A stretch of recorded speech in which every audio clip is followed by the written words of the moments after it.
నా పేరు doctor Manoj.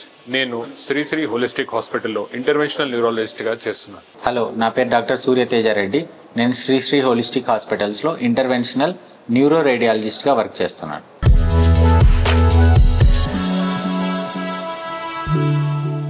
Neuro intervention అంటే ఏంటి?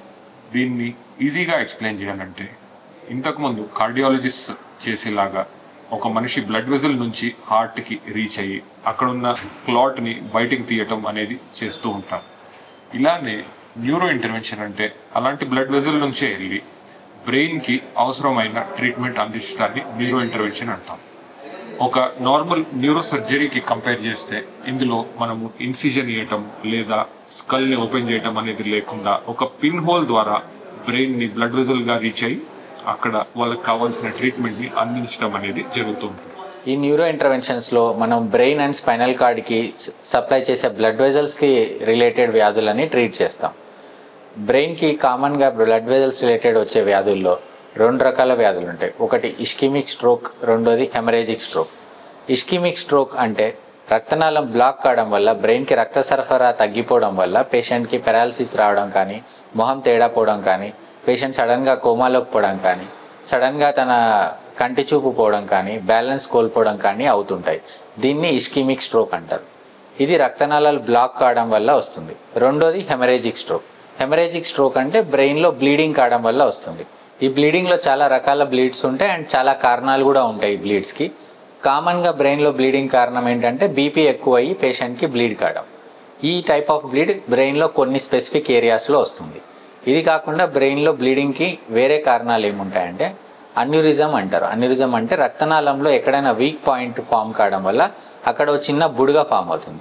ఆ బుడగ రప్చర్ కావడం వల్ల బ్రెయిన్లో బ్లీడింగ్ అవుతుంది. దీన్ని సబరక్నాయిడ్ హెమరేజ్ అంటారు. ఈ సబరక్నాయిడ్ హెమరేజ్ అనేది చాలా లైఫ్ థ్రెటనింగ్ డిసీజ్. ఈ సబరక్నాయిడ్ హెమరేజ్ అయినప్పుడు మనం ఏదైతే రక్తనాళంలో ఆ బుడగ ఏదైతే ఫామ్ అయిందో అన్యూరిజం అంటారు దాన్ని, ఆ అన్యూరిజంని మనము ట్రీట్ చేయాల్సి ఉంటుంది. ఇది కాకుండా ఇంకా వేరే కారణాలు ఏముంటాయంటే పేషెంట్కి బ్రెయిన్లో వీన్స్ బ్లాక్ కావడం వల్ల, అంటే సెరిబ్రల్ వీనస్ సైనసెస్ అంటారు, అవి బ్లాక్ కావడం వల్ల బ్రెయిన్లో ప్రెషర్ ఎక్కువై బ్లీడింగ్ కావచ్చు. ఇంకా ఏవిఎమ్స్, డ్యూరల్ ఏవిఎఫ్స్ అనే వేరే కారణాలు కూడా ఉంటాయి. అవి రప్చర్ కావడం వల్ల కూడా బ్రెయిన్లో హెమరేజ్ కావచ్చు. ఇప్పుడు ప్రజెంట్ మనం మెయిన్గా ఇస్కిమిక్ స్ట్రోక్ అండ్ హెమరేజిక్ స్ట్రోక్లో మెయిన్గా సబరక్నాయిడ్ హెమరేజ్ డిసీజ్ గురించి మాట్లాడుకుందాం. ట్రీట్మెంట్ మొడాలిటీస్ ఏముంటాయి, అవి చేయడం వల్ల పేషెంట్కి బెనిఫిట్ ఏముంటుంది అనే దాని గురించి మాట్లాడుకుందాం. రీసెంట్గా మేము చేసిన 2 ప్రొసీజర్స్ గురించి కూడా మీకు బ్రీఫ్గా ఎక్స్ప్లెయిన్ చేయదలుచుకున్నాం. ఈ 2 రకాల స్ట్రోక్స్లో మనము ఫస్ట్ ఇస్కిమిక్ స్ట్రోక్ గురించి తెలుసుకుందాం. ఇస్కిమిక్ స్ట్రోక్ అంటే మన బ్రెయిన్కి సప్లై చేసే మేజర్ బ్లడ్ వెజల్లో క్లాట్ ఇరుక్కుపోయి దానివల్ల బ్రెయిన్లో ఒక రీజియన్కి బ్లడ్ సప్లై అందకపోవటం వల్ల అయ్యే సిమ్టమ్స్ని మనం ఇస్కిమిక్ స్ట్రోక్ అంటాం. కామన్గా ఇవి పెరాలసిస్ లాగా మనకి కనిపిస్తాయి. చెయ్యి ఎత్తలేకపోవటమో, కాళ్ళు ఎత్తలేకపోవటమో, లేదా మాట రావలేకపోవటమో, లేదా కనిపించకపోవటమో, వినిపించకపోవటమో, లేదా ఒక బ్యాలెన్స్ మెయింటైన్ చేసి నడవలేకపోవటం, ఇలాంటి సిమ్టమ్స్ ఉంటే అది ఇస్కిమిక్ స్ట్రోక్ అయ్యే ఛాన్స్ ఉంది. రీసెంట్గా మనము ఒక క్రిటికల్ కేసు ఇట్లాంటిది హ్యాండిల్ చేయటం అనేది జరిగింది. ఒక 60 ఏళ్ల మనిషి మన హాస్పిటల్కి ఇంట్లో ఉన్నప్పుడు వాళ్ళ ఫ్యామిలీ మెంబర్స్ ఆయనని కుడివైపు చెయ్యి కాలు కదిలించలేకపోవటము, సరిగ్గా మాట్లాడలేకపోవటము నోటీస్ చేశారు. ఈ సిమ్టమ్స్ని వాళ్ళు ఇమ్మీడియట్గా గ్రహించి ఇది స్ట్రోక్ సిమ్టమ్స్ అవ్వచ్చు అని రికగ్నైజ్ చేసి వాళ్ళని శ్రీశ్రీ హోలిస్టిక్ కొండాపూర్లో మన బ్రాంచ్కి తీసుకురావడం అనేది జరిగింది. మన ఎమర్జెన్సీ టీం వాటిని కరెక్ట్గా ఐడెంటిఫై చేసి ఇమ్మీడియట్గా సిటీ స్కాన్ ఇంకా వేరే నెసెసరీ టెస్ట్లు చేసి మా స్ట్రోక్ టీమ్ని అలర్ట్ చేయడం అనేది జరిగింది. వాళ్ళని పేషెంట్ ఇమ్మీడియట్గా క్యాథ్లాబ్కి షిఫ్ట్ చేసి వితిన్ 1 అవర్ వాళ్ళ బ్రెయిన్కి క్లాట్ తీసేసి కరెక్ట్ బ్లడ్ సప్లై అందేలా చేయటం, ఆ ప్రొసీజర్ చేయటం అనేది జరిగింది. దీనివల్ల నెక్స్ట్ డే నుంచి ఆ పేషెంట్ లేచి నడవటము, ఆయన పనులు ఆయన చేసుకోవటము, ఇవన్నీ ఈజీగా చేసుకోవటం అనేది జరిగింది. ఇదే ఒకవేళ స్ట్రోక్ సిమ్టమ్స్ని కరెక్ట్గా ఐడెంటిఫై చేయకుండా లేదా హాస్పిటల్కి తీసుకురావటం లేట్ జరిగినా లేదా హాస్పిటల్కి తీసుకొచ్చి ఈ ట్రీట్మెంట్ డెసిషన్ తీసుకోవటం అనేది లేట్ జరిగినా కానీ అలా అంత మంచి రిజల్ట్ ఆ పేషెంట్కి అందించలేకపోయేవాళ్ళు. ఫ్రీక్వెంట్గా మనము పెరాలసిస్ పేషెంట్స్ని చూస్తూ ఉంటాం. వాళ్ళు బెడ్ రిడెన్స్ కండిషన్లో ఉంటారు. వాళ్ళ డైలీ అంటే ఆహారం తీసుకోవటానికైనా లేచి కూర్చోవటానికైనా ఈ basic day to day life activities కోసం కూడా వాళ్ళ ఫ్యామిలీ మెంబర్స్ హెల్ప్ లేకుండా చేయటం వీలు కాదు వాళ్ళకి.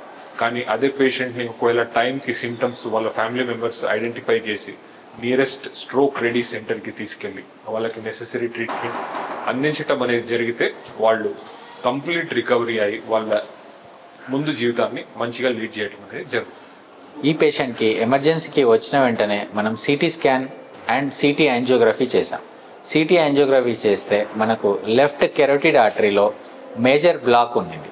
అట్ ద సేమ్ టైం పేషెంట్కి లెఫ్ట్ సైడ్ ఆఫ్ బ్రెయిన్కి బ్లడ్ సప్లై చేసే రక్తనాళం ఏంటంటే మిడిల్ సెరిబ్రల్ ఆర్టరీ అంటారు. ఆ రక్తనాళం కూడా కంప్లీట్గా బ్లాక్ అయి ఉంది. సో మనం యాంజియోగ్రఫీలో 2 మేజర్ బ్లడ్ వెజల్స్ బ్లాక్ అయిందని ఇమీడియట్గా డిటెక్ట్ చేసాం. డిటెక్ట్ అయిన వెంటనే మనం పేషెంట్ని ఇమీడియట్గా క్యాత్ ల్యాబ్కి షిఫ్ట్ చేసాం. సో స్ట్రోక్ రెడీ సెంటర్ అంటే ఏంటంటే పేషెంట్ ఎమర్జెన్సీకి రాగానే స్ట్రోక్ ఐడెంటిఫై చేయగలిగే ఎమర్జెన్సీ టీమ్ అవైలబుల్ ఉండాలి. ఇట్ ఇంక్లూడ్స్ ఒక ఎమర్జెన్సీ ఫిజిషియన్, ఒక neurologist or interventional neurologist and interventional neuro radiologist. So ఈ టీం మన హాస్పిటల్లో 24/7 అవైలబుల్ ఉంటుంది. పేషెంట్ ఎమర్జెన్సీకి రాగానే స్ట్రోక్ ఐడెంటిఫై చేసిన వెంటనే మనము యాంజియోగ్రఫీ చేసి పేషెంట్కి బ్లడ్ వెజల్ బ్లాక్స్ డిటెక్ట్ చేసాం. యాంజియోగ్రఫీలో ఈ బ్లాక్స్ డిటెక్ట్ అయిన తర్వాత మనం పేషెంట్కి మెకానికల్ థ్రాంబెక్టమీ అనే ప్రొసీజర్ గురించి చెప్పాము. దాని అడ్వాంటేజెస్ అండ్ బ్లాక్ క్లియర్ చేయడం వల్ల పేషెంట్కి ఏ విధమైన బెనిఫిట్స్ ఉంటాయో ఎక్స్ప్లెయిన్ చేసాం. పేషెంట్ అటెండెంట్స్ ఫాస్ట్గా డెసిషన్ తీసుకొని ఈ ప్రొసీజర్ చేయించుకోవడానికి కన్సెంట్ ఇచ్చారు. ఆ తర్వాత పేషెంట్ని మనం క్యాత్ ల్యాబ్ తీసుకున్నాం. క్యాత్ ల్యాబ్లో యాంజియోగ్రఫీ చేసి చూస్తే మనకి లెఫ్ట్ సైడ్ కెరోటిడ్ ఆర్టరీలో మేజర్ బ్లాక్ ఉండింది. And at the same time middle cerebral artery అనే ఆర్టరీ మనకు లెఫ్ట్ సైడ్ ఆఫ్ బ్రెయిన్కి బ్లడ్ సప్లై చేసే ఈ బ్లడ్ వెజల్ అది కూడా బ్లాక్ ఉండింది.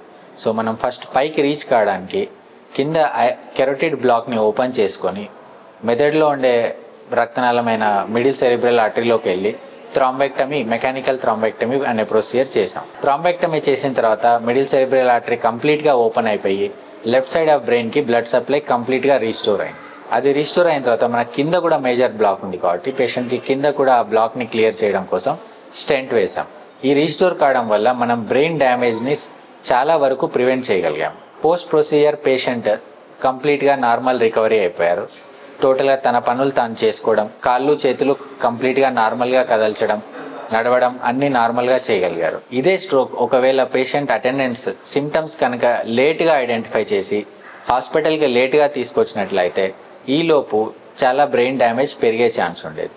సో స్ట్రోక్ సిమ్టమ్స్ గురించి అండ్ ఇప్పుడు స్ట్రోక్ ఉండే అడ్వాన్స్డ్ ట్రీట్మెంట్స్ గురించి జనరల్ పబ్లిక్కి and at the same time medical కమ్యూనిటీకి అవేర్నెస్ ఉండడం అనేది చాలా ఇంపార్టెంట్. ఎందుకంటే ప్రతి నిమిషము స్ట్రోక్ వచ్చినప్పుడు కొన్ని లక్షల న్యూరాన్స్ బ్రెయిన్లో డ్యామేజ్ అవుతూ ఉంటాయి. మనం ఎంత ఫాస్ట్గా యాక్ట్ అయితే ఆ బ్రెయిన్ డ్యామేజ్ని మనం అంత తగ్గించవచ్చు. స్ట్రోక్ వచ్చినప్పుడు మీ దగ్గరలో ఉండే స్ట్రోక్ రెడీ సెంటర్కి వెళ్ళడం చాలా ఇంపార్టెంట్. అన్ని పేషెంట్స్కి ఈ అవైలబిలిటీ దగ్గరలో స్ట్రోక్ రెడీ సెంటర్ ఉండడం అనేది ప్రజెంట్ సెట్టింగ్స్లో కష్టం. కాకపోతే మన దగ్గరలో ఉండే హాస్పిటల్కి వెళ్ళి ఫస్ట్ ఒకవేళ టైం విండోలో కనుక వెళ్ళినట్టయితే immediate emergency treatment, injection, thrombolysis treatment కానీ తీసుకొని తర్వాత పేషెంట్ని హయ్యర్ స్ట్రోక్ సెంటర్కి షిఫ్ట్ చేస్తే ఒకవేళ పేషెంట్ సూటబుల్ పేషెంట్ అయితే వాళ్ళకి మనకి థ్రాంబెక్టమీ అనే ప్రొసీజర్ని ఆఫర్ చేయొచ్చు. మనం రీసెంట్గా ట్రీట్ చేసిన ఇంకొక పేషెంట్ గురించి బ్రీఫ్గా తెలుసుకుందాం. ఈ పేషెంట్ ఒక 50 ఏళ్ల మహిళ. తనకి సడన్గా తలనొప్పి వచ్చి అన్కాన్షియస్ అవ్వటం అనేది జరిగింది. ఇది స్ట్రోక్ సిమ్టమ్స్ అని వాళ్ళ కుటుంబ సభ్యులు నోటీస్ చేసి శ్రీశ్రీ హోలిస్టిక్ హాస్పిటల్ కొండాపూర్కి వాళ్ళని తేవటం అనేది జరిగింది. మనం సిటీ స్కాన్ చేసి తన బ్రెయిన్లో ఒక అన్యూరిజం ఉండి ఆ అన్యూరిజం రప్చర్ కావటం వల్ల బ్రెయిన్ లోపల సబ్ అరాక్నాయిడ్ హెమరేజ్ అనగా బ్రెయిన్ చుట్టూతా ఉండే మెంబ్రెయిన్స్ లోపల బ్లీడింగ్ అనేది జరగటం అనేది జరిగింది. అన్యూరిజం రప్చర్కి మనము ఇమ్మీడియట్గా డెసిజన్ తీసుకొని అన్యూరిజం అంటే బ్రెయిన్లో ఒక బ్లడ్ వెజల్లో ఒక వీక్ పాయింట్ అయ్యి ఆ వీక్ పాయింట్ బెలూనింగ్ జరిగి అక్కడ ఒక అన్యూరిజం లాగా ఫామ్ అవటం జరుగుతుంది. అది రప్చర్ అయ్యి అక్కడ నుంచి బ్లీడింగ్ అయ్యి దానివల్ల చాలా కాంప్లికేషన్స్ అవుతూ ఉంటాయి ఇలాంటి పేషెంట్స్. ఈ పేషెంట్కి అన్యూరిజం ఐడెంటిఫై చేసి పేషెంట్ అండ్ ఫ్యామిలీ మెంబర్స్కి ఈ పేషెంట్ కండిషన్ గురించి ఎక్స్ప్లెయిన్ చేసి వాళ్ళ పర్మిషన్ తీసుకొని అన్యూరిజం కాయిలింగ్ ఇమ్మీడియట్గా చేయటం అనేది జరిగింది. అన్యూరిజం కాయిలింగ్ జరిగినాక వాళ్ళకి నెసెసరీ మెడికల్ ట్రీట్మెంట్ అందించినాక ఈ పేషెంట్ కంప్లీట్ రికవర్ అవటము, తను నడిచి ఇంటికి పోవటం అనేది జరిగింది. సెరిబ్రల్ అన్యూరిజం అంటే బ్రెయిన్లో ఉండే బ్లడ్ వెజల్స్లో ఒక వీక్ పాయింట్ దగ్గర ఒక బల్జ్ ఫామ్ అవుతుంది. ఒక బుడగలాగా ఫామ్ అవుతుంది. దీన్ని అన్యూరిజం అంటారు. ఈ అన్యూరిజమ్స్ బ్రెయిన్లో ఉన్నప్పుడు అవి ఎప్పుడైనా రప్చర్ కావచ్చు, ఎందుకంటే అది నార్మల్ బ్లడ్ వెజల్ కంటే దాని వాల్ వీక్గా ఉంటుంది. ఇవి బ్లీడ్ అయినప్పుడు బ్రెయిన్లో సబరక్నాయిడ్ హెమరేజ్ అని బ్రెయిన్ చుట్టూరు ఉండే నీరులో బ్లీడింగ్ అవుతుంది. ఇది చాలా లైఫ్ థ్రెటనింగ్ డిసీజ్. ఒకానొక కాలంలో ఈ సబరక్నాయిడ్ హెమరేజ్ వచ్చిన పేషెంట్స్ చాలామంది హాస్పిటల్కి రీచ్ కాకముందే చనిపోయేవాళ్ళు. రీచ్ అయినా కూడా ఒకప్పుడు ఇంత అడ్వాన్స్ ట్రీట్మెంట్స్ లేకపోవడం వల్ల వీటికి ట్రీట్మెంట్ సరిగా జరగక చనిపోయేవాళ్ళు. ఇప్పుడు ఈ అన్యూరిజమ్స్ని ట్రీట్ చేయడానికి మనకు అడ్వాన్స్డ్ థెరప్యూటిక్ ప్రొసీజర్స్ ఉన్నాయి. ఈ అన్యూరిజంని మనం ఎందుకు ట్రీట్ చేయాలి అంటే, ఇవి ఒకసారి పగిలిన తర్వాత పేషెంట్కి 20 నుంచి 30% ప్రాణాలు కోల్పోయే ఛాన్స్ ఉంటుంది. ఒకవేళ ఇదే అన్యూరిజం కనుక రెండోసారి రప్చర్ అయితే 90 to 95% పేషెంట్స్ ప్రాణాలు కోల్పోతారు. సో అందుకే మనం వీటిని రెండోసారి రప్చర్ కాకుండా ట్రీట్ చేయాలి. దీన్ని ట్రీట్ చేయడానికి 2 రకాల ఆప్షన్స్ ఉంటాయి. ఒకటి క్లిప్పింగ్, రెండోది కాయిలింగ్. క్లిప్పింగ్ అంటే న్యూరోసర్జరీ డాక్టర్ చేస్తారు. దీంట్లో సర్జికల్ ఆప్షన్. అందులో న్యూరోసర్జరీ డాక్టర్ పేషెంట్ పురేన్ ఓపెన్ చేసి ఎక్కడైతే ఈ రక్తనాళంలో వీక్ పాయింట్ బుడగ ఏదైతే ఉందో దాన్ని క్లిప్ వేసి క్లోజ్ చేస్తారు. రెండో రకమైన ఆప్షన్ ఏంటంటే ఎండోవాస్కులర్ మేనేజ్మెంట్. ఎండోవాస్కులర్ అంటే మనం కాలిలో ఉండే రక్తనాళం ద్వారా లేదా చేతిలో ఉండే రక్తనాళం ద్వారా చిన్న పిన్ హోల్ ద్వారా సన్నటి క్యాథెటర్స్ తీసుకెళ్ళి ఆ అన్యూరిజమ్స్లో కాయిల్స్ వేసి ప్యాక్ చేయడం కానీ, లేదా డ్యామేజ్ అయిన బ్లడ్ వెజల్లో ఫ్లో డైవర్టర్స్ వేయడం కానీ చేస్తాం. ఈ ప్రొసీజర్ ద్వారా మేజర్ సర్జరీ ఏమి ఉండదు, ఎటువంటి కుట్టు కోత ఉండదు. జస్ట్ ఒక పిన్ హోల్ ద్వారా మనము కాళ్ళలో ఉండే రక్తనాళం ద్వారా మెదడులో ఉండే రక్తనాళం వరకు రీచ్ అయ్యి ఈ అన్యూరిజంని క్లోజ్ చేస్తాం. 2 రకాల ప్రొసీజర్స్లో అన్యూరిజం క్లోజ్ చేయడానికి మంచి రిజల్ట్స్ ఉన్నాయి. కాకపోతే ఈ ఎండోవాస్కులర్ మేనేజ్మెంట్ వల్ల మనకు ఉండే అడ్వాంటేజెస్ ఏంటంటే, పేషెంట్కి మేజర్ సర్జరీ ఏమి ఉండదు కాబట్టి పేషెంట్ రికవరీ ఫాస్ట్గా ఉంటుంది. మనం ట్రీట్మెంట్ చేసే మెయిన్ మోటివ్ ఏంటంటే ఈ అన్యూరిజమ్స్లో వాటిని రెండోసారి రప్చర్ కాకుండా ఆపడం. ఎందుకంటే రెండోసారి రప్చర్ అయిన తర్వాత 90 to 95% పేషెంట్స్ సర్వైవ్ కావడం చాలా కష్టం. సో వన్స్ మనం అన్యూరిజం ట్రీట్ చేసిన తర్వాత బ్రెయిన్లో ఏదైతే బ్లీడింగ్ అయిందో అది తన న్యాచురల్ హీలింగ్ మెకానిజం ద్వారా మనం ఇచ్చే కొన్ని మందుల ద్వారా స్లోగా తనంతకు తాను క్లియర్ అవుతూ ఉంటుంది బ్లడ్. రీసెంట్గా ఒక పేషెంట్ ఇలానే రప్చర్డ్ యాంటీరియర్ కమ్యూనికేటింగ్ ఆర్టరీ అన్యూరిజంతో మన శ్రీ హోలిస్టిక్ హాస్పిటల్స్ ఎమర్జెన్సీకి వచ్చాడు. ఈ పేషెంట్కి యాంటీరియర్ కమ్యూనికేటింగ్ ఆర్టరీ రీజన్లో ఒక అన్యూరిజం ఉండింది. అది బ్లీడింగ్ కావడం వల్ల పేషెంట్కి సడన్గా చాలా సివియర్ హెడేక్ వచ్చింది. దీన్ని థండర్ క్లాప్ హెడేక్ అంటారు. అంటే మన లైఫ్లో ఇంత వర్స్ట్ హెడేక్ ఎప్పుడు ఎక్స్పీరియన్స్ చేయలేదు అనిపించేంత హెడేక్ ఉంటుంది. సో పేషెంట్ ఎమర్జెన్సీకి రాగానే మనం సిటీ అండ్ యాంజియోగ్రఫీ చేసి, యాంజియోగ్రఫీ అయిన తర్వాత మనకి యాంటీరియర్ కమ్యూనికేటింగ్ ఆర్టరీలో రప్చర్డ్ అన్యూరిజం ఉందని తెలిసింది. సో అన్యూరిజం డిటెక్ట్ అయిన తర్వాత పేషెంట్ని మనము కౌన్సిల్ చేసి తర్వాత ఈ యాంటీరియర్ కమ్యూనికేటింగ్ ఆర్టరీ అన్యూరిజంని ట్రీట్ చేశాం. నేను డాక్టర్ మనోజ్ గారు కలిసి ఈ పేషెంట్కి కాయిలింగ్ అనే ప్రొసీజర్ చేయడం వల్ల ఆ అన్యూరిజంని మనం క్లోజ్ చేసి ఫర్దర్గా ఫ్యూచర్లో రప్చర్ కాకుండా ప్రివెంట్ చేసాం. పేషెంట్ కూడా ఇంకో నెక్స్ట్ 1 వీక్లో తన బ్లడ్ అంతా క్లియర్ అయిపోయి ఆ సబరక్నాయిడ్ హెమరేజ్ నుంచి రికవర్ అయిపోయారు. డిశ్చార్జ్ టైంకి పేషెంట్ కంప్లీట్గా నార్మల్ అయిపోయి తన పని తాను చేసుకుంటూ కంప్లీట్గా తన ప్రీవియస్ ఫంక్షనల్ స్టేటస్కి రాగలిగారు. సో ఎప్పుడైనా మీకు సడన్గా ఒక సైడ్ కాళ్ళు చేయి పడిపోవడం కానీ, సడన్గా తలలో చాలా సివియర్ హెడేక్ రావడం కానీ, సడన్గా కళ్ళు తిరిగి పడిపోవడం కానీ, సడన్గా బ్యాలెన్స్ కోల్పోయి పడిపోవడం కానీ, ఇలాంటి సిమ్టమ్స్ ఏమన్నా వస్తే నెగ్లెక్ట్ చేయకుండా మీ దగ్గరలో ఉండే స్ట్రోక్ రెడీ సెంటర్కి రీచ్ కండి. తర్వాత ఫర్దర్ ఇమేజింగ్ అండ్ అసెస్మెంట్ తర్వాత సంబంధించిన స్పెషలిస్ట్ మీకు ఫర్దర్ ట్రీట్మెంట్ ఏం తీసుకోవాలో మీకు గైడ్ చేయగలుగుతారు. ఇందువల్లనే మీకైనా మీ ఫ్యామిలీ మెంబర్స్కైనా ఎప్పుడైనా సడన్గా ఇలాంటి న్యూరలాజికల్ సిమ్టమ్స్ అనగా సడన్ హెడేక్ లేదా చేతులు కాళ్ళు కదిలించలేకపోవటము లేదా బ్యాలెన్స్ మెయింటైన్ చేయలేకపోవటం, కంటి చూపు సరిగా ఉండకపోవటం, ఇలాంటి సిమ్టమ్స్ ఉంటే ఇమ్మీడియట్గా మీ దగ్గర ఉన్న స్ట్రోక్ రెడీ సెంటర్కి తీసుకెళ్ళండి. వాళ్ళకి అవసరమైన చికిత్స అనేది అందించండి.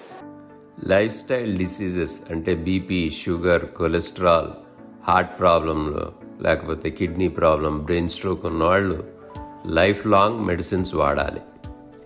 చాలామంది ఖరీదు ఎక్కువ అయిపోతున్నాయని పువర్ సోర్సెస్ నుంచి వాడటం లేకపోతే మందులు ఆపేయటమో చేస్తారు. ఇది చాలా డేంజరస్. ఇలా అవ్వకుండా మనం డాక్టర్ రామ్ ఫార్మసీ స్టార్ట్ చేసాం. ఇక్కడ ఏంటంటే చాలా ఫేమస్ బ్రాండ్స్ వేరే చోట మ్యానుఫ్యాక్చర్ చేపిస్తారు. ఫర్ ఎగ్జాంపుల్ కొలెస్ట్రాల్ తగ్గించే మెడిసిన్ ఫేమస్ బ్రాండ్ ఎంఎస్ఎన్ ల్యాబ్స్లో తయారు చేయించి అది సుమారుగా 40 mg ట్యాబ్లెట్ 60 రూపీస్ ఉంటుంది. మనం ఆ సేమ్ ఫ్యాక్టరీ సేమ్ మ్యానుఫ్యాక్చరర్ దగ్గర తయారు చేయించి దాన్ని సబ్సిడైజ్ చేసి 7 రూపీస్కే దాని ఎంఆర్పీనే 7 రూపీస్కి పెడతాం. ఇంత తక్కువ ఎంఆర్పి ఉండటం వలన ఏ ఫార్మసీ ఏ షాపు కూడా దీన్ని అమ్మదు, ఎందుకంటే మార్జిన్స్ అనేవి అసలు ఉండవు కాబట్టి. సో ఈ మెడిసిన్స్ కేవలం ఇప్పుడు శ్రీశ్రీ హోలిస్టిక్ ఫార్మసీలోనే దొరుకుతున్నాయి.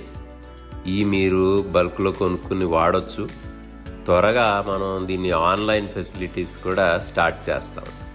ఈ ఫార్మసీ క్వాలిటీ, క్రెడిబిలిటీ, అకౌంటబిలిటీ ఉండాలని దీని పేరు డాక్టర్ రామ్ అని పెట్టాము.